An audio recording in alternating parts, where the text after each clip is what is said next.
For $1 a week forever, out of love, they may pay you $1 a week forever, but out of fear, you may be able to get $10 a week for a short while until one of them has had enough and blows your brain out. This is how it goes in the mob world.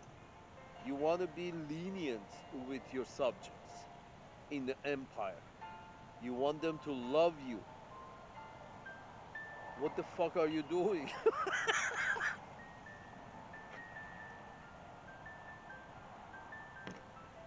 Here's the thing. For example,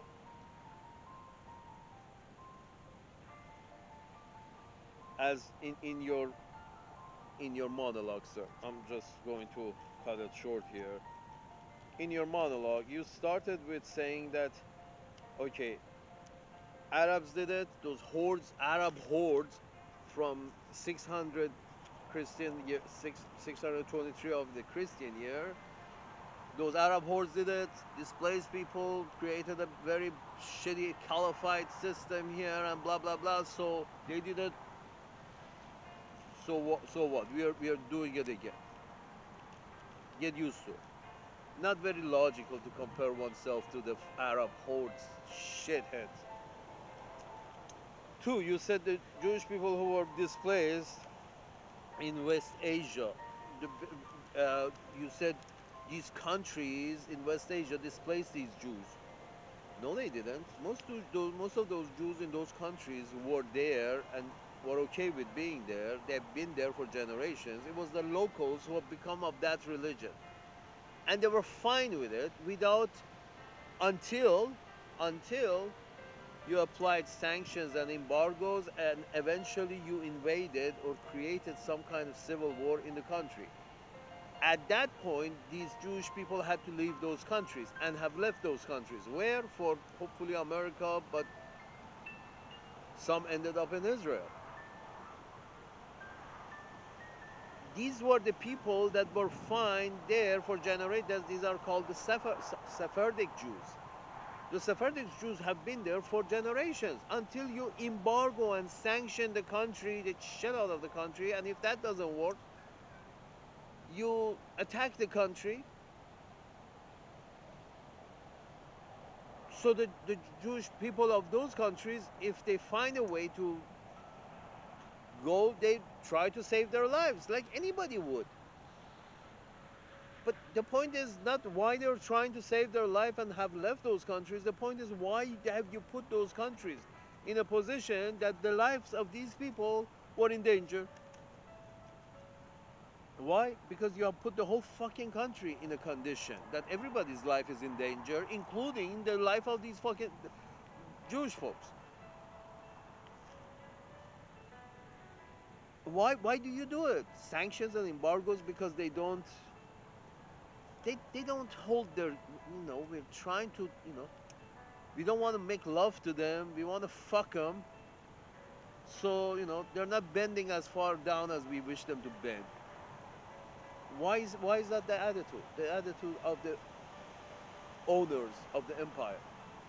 The attitude of the owners of the empire should be, yeah, maybe we should send them more love. How about closing down a few of those military bases in Iraq and putting up American universities? Just a thought. How about instead of bombing their universities in Gaza, let's add a few more universities? How about let's open the borders of Gaza and tell people that you can go back to your land and we can learn to live with each other? You're the ones putting them in pens like sheep. You know, the people of Palestine have not put themselves in a sheep's pen in Gaza and on those places in West Bank. No, you have put them in the sheep pen. Open the doors, they come in, they go back to their land and call it a secular government.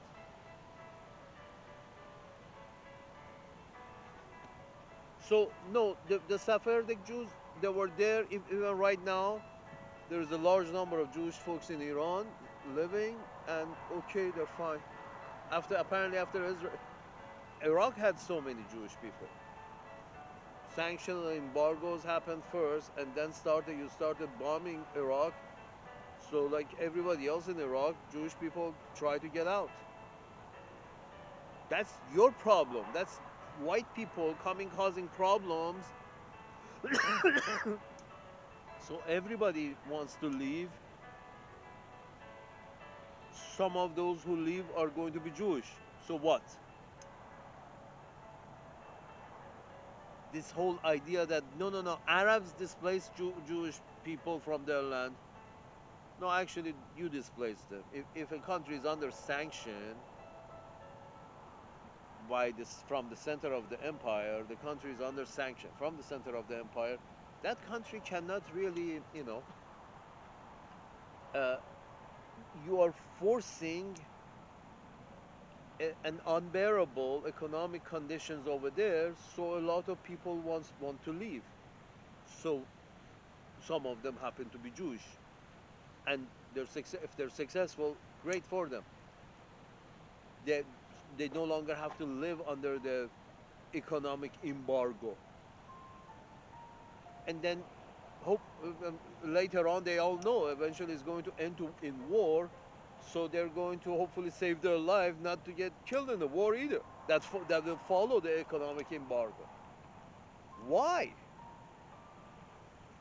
Why not just go in and you say, hey, how about I want to come and put up some universities over here and bring some professors here to teach just regular science subject. I'm not going to teach them Christianity. I'm going to want to come and teach them the sciences. Have you done that? You were doing that as an expansion of Marshall Plan, having American universities in the Middle East in the 50s, 60s. What happened? Suddenly everything turned and became militarized. No. It was the Soviet Union is the problem. Now Russia is the problem. Oh fucking A. All your resources have to continue going into military.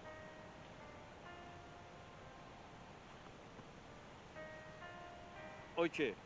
So the wars and sanctions and embargoes have been the reason of the white skins against the brown skins of West Asia. Wars, sanctions and embargoes of the white skins against the brown skins of the West Asia. That has been the reason for most of the movement of Sephardic Jews out of the brown Middle Eastern countries and into Europe, US, North America, or Israel. It was the economic sanctions and embargoes, or because the proof of that is that they've been there for generations, a couple of 100 years at least, more. Some of them are the real locals.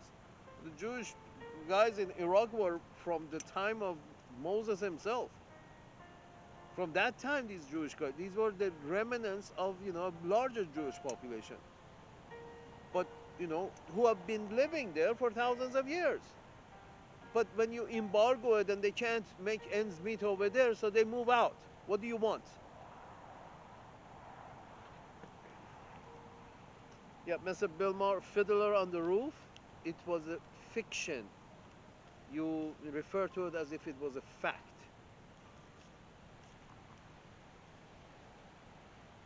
Two-state solution, Mr. Bilmar.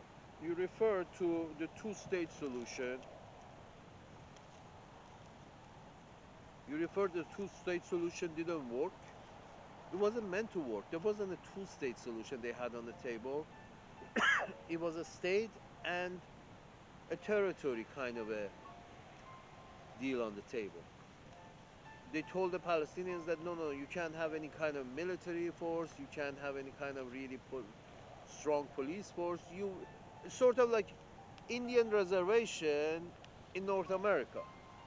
They offered an Indian reservation kind of a deal to the natives in West Asia, to the Palestinians. A reservation. A reservation cannot have an army.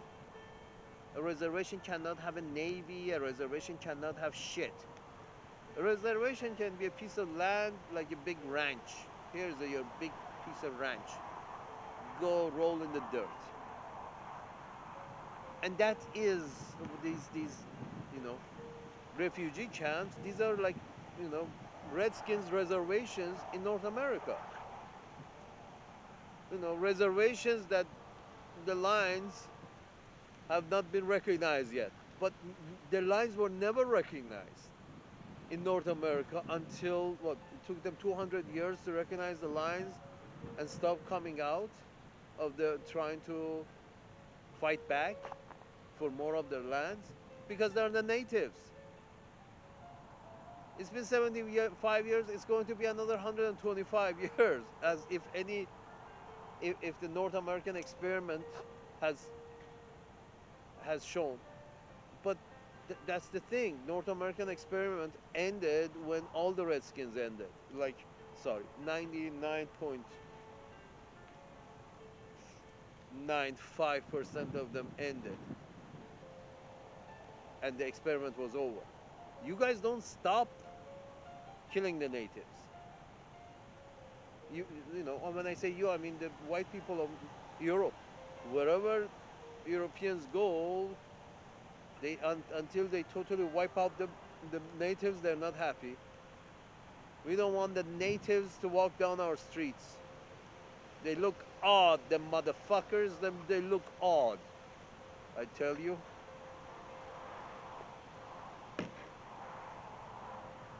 So, two-state solution never was meant to work because it wasn't a state. It was a reservation they were offering the brownskins in Palestine. Not a state level, but a reservation kind of a deal. That's not a, that's no better than what they have today. That means they have recognized that they're a reservation, not a state. Now you can live in peace. This is it. This is what I'm saying. They didn't see themselves as a reservations. Native Americans like to consider themselves as a real nation. You do call them nation. First Nations kind of deal, or First People kind of deal. What remains of the First People?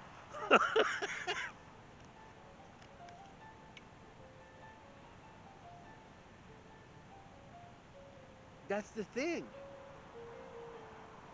You offer them reservation, not a two-state solution. You offer them a reservation, and they said no, thank you. We are proud people of Palestine. We want to have a nation. What do you mean? You have taken most of our land, and now you're telling us that we have to live in your reservation.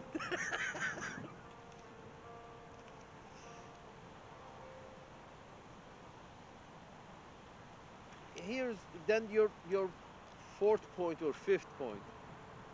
You refer to that. No, no, no. Jewish people don't want to die. Well, there are only two solutions. Jewish people either have to die or Jewish people have to go somewhere. And then you try to scare the Texans out of supporting Palestine by saying that they might have to come to Texas. We have anti-Semitism, and then we have anti-Semitism. So, first of all, Jewish people don't have to die, and they don't have to go anywhere. Jewish people can remain where they are. It's just going to be one man, one vote from the river to the sea. One man, one vote from the river to the sea. That means it becomes a secular state. Open up the reservations of the brown people. Let the brown people go back to their business. Yes, yes, the government is going to be mostly Arab. Yes, you're going to be a minority. That's all understood. South Africa, same thing happened. Nobody killed all the whiteys in South Africa. Many left, but nobody went on a rampage. Fucking Mandela calmed them down, and nothing too drastic happened. But you got to stop killing them.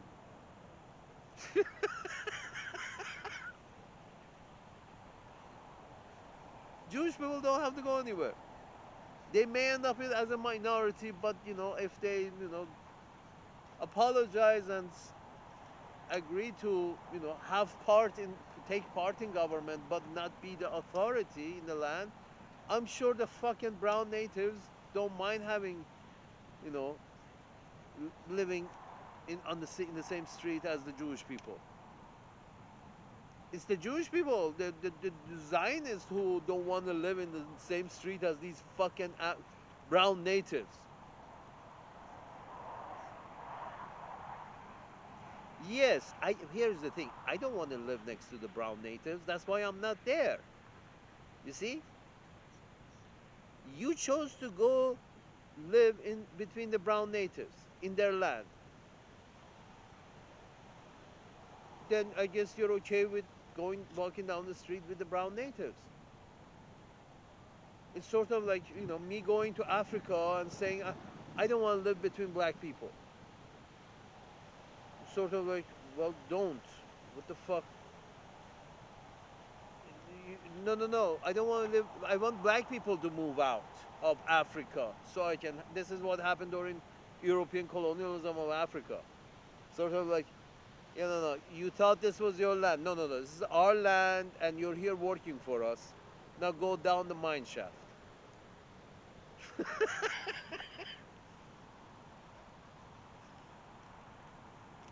So no, there is a third option, Mr. Bilmar. Jewish people stay. Reservations open up. Jewish people also stay. Everybody forms parties. One man, one vote. And you have a parliament. The identity of the territory becomes secular. Secular state of Holy Land. Imagine, Mr. Bill Maher, in 1,000 years, in a Star Trek kind of a setting, you want to say that, yeah, we stopped fighting in the year of our Lord 2023 because we understood that this piece of land has to be inclusive. It was very simple. The solution was right in front of us, but we weren't able to see it. That, yeah, this piece of land, it has too much history to be inclusive. Because of all that history, recent history on that piece of fucking land, we are going to have an inclusive government. The war will stop tomorrow if you form an inclusive government for the natives. Not exclusive, inclusive.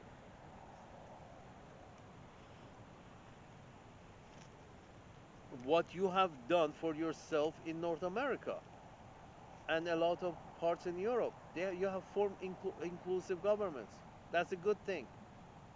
Why can't you advocate for the same thing in Israel? An inclusive government, inclusive of the Arabs, all the Arabs. One man, one vote. And Jewish people don't have to go anywhere. And Jewish people don't have to die, and nobody has to die. Yes, the government is going to be Arab dominated because they got bigger numbers. But you also have a say in the government. Not a bad idea. It worked out fine for South Africans. There's still a lot of white people living in South Africa. Under a secular, shitty, but secular government. Yeah, the government is going to turn it to shit. But it's not your problem and it's not my problem. It's the locals' problem. You let locals deal with the shit the way that will bring more security and stability. And if you leave it to locals, locals usually can work things out.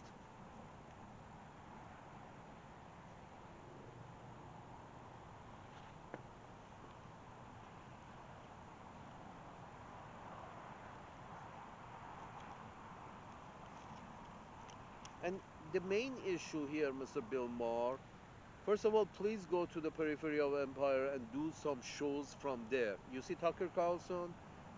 Good man. He's going and doing some shows from here and there and the other. Let's see what these peripheries of the Empire, where these friendly, at least let's see what the friends have to say. Yeah, let's go to some enemy countries as well. Let's see what they have to say too. They have things to say, believe it or not, Mr. Bill Maher. It's the sort of like, it's not like my opinion is should be written in gold. That's why you know produce so many books one after another, because sort of like my opinion deserves to be on paper, preserved for you know for posterity. Yeah, opinions are dime a dozen, sir. And those opinions that are very center oriented, center.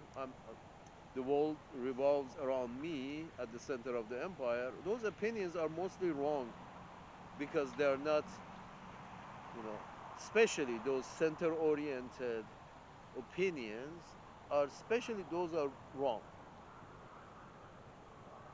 most of the time. If you don't feel me, go to Puerto Rico, do your show from Puerto Rico for 1 year. Have local Puerto Rican politicians and lay people also come to the show. Then go do one in Israel. Then go do one in Gaza. Then go do one in Cairo. Oh, then go to Gaza if you find if you find you can stomach it. And do the show for a year from each one of these locations. See how it is going at the peripheries of your empire, Mr. Bilmar.